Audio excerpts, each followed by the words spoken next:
Welcome to Dukascopy TV with me, Alex Izat. Joining me to discuss the Turkish economy is Per Hammarlund, Chief Emerging Market Strategist at SEB Sweden. Per, the past 18 months have been bumpy for Turkey, with protests and the deadly mining disaster. Are these the only reasons the economy has slowed? There are two main reasons. One is higher interest rates since the beginning of the year, and the other one is the slowdown in the Eurozone. The higher interest has had affected investment growth and consumption. In particular, the government has tried to curb credit growth for consumer goods, and one of the measures that have been introduced is compulsory payments on higher compulsory payments on credit cards, and that has been holding back the consumption growth. Investment has been lagging.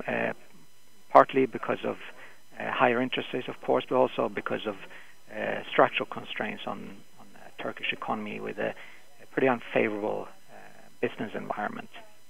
The Eurozone slowdown has been noticeable, particularly on manufactured export goods, which have been slowing, or the growth has been slowing, and weaker growth in the Middle East. I think that looking forward, the growth rate should pick up or stabilize around 3% this year, and pick up slightly next year. It will be helped by expansionary fiscal policy, but I think in terms of investment, Turkey will continue to lag.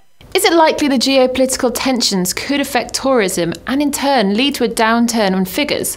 Will we see it in the upcoming consumer data? I think the tourism could be affected if ISIS is successful in hitting some of the tourist areas. But so far, the troubles that we've seen are mostly located in southeast Turkey, and really tourism isn't really a factor down there. So unless ISIS,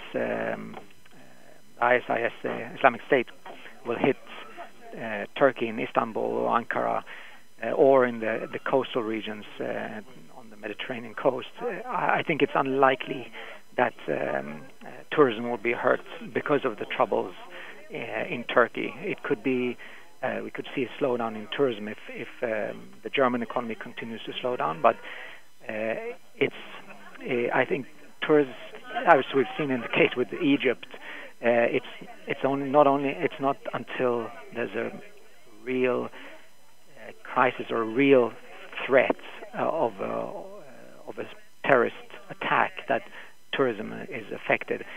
Tourists tend to be fairly resilient in that way. Merely a threat of terrorist attack is not enough to keep people away. There has to be an actual attack, and we haven't seen that so far. But obviously, I think the risk is there, but unless they hit the tourist areas, we're not going to see much of an impact. Turkey has already spent $4.5 billion taking care of 1.6 million refugees, and the numbers are rising. Can it realistically afford to continue to do this? It's not such a large part of the budgets. The biggest item on the budget is social transfers in Turkey. So I think it's a convenient point for the government to complain about, especially since the brunt of the burden falls squarely on Turkey, because they share the border with both Syria and Iraq. But I think what they might do is call for some kind of international help to do this. But technically, it's not an insurmountable cost for the government to bear. But I think they deserve some assistance from abroad, because they do take a particularly hard hit compared to other countries in Europe in particular, but also in the region.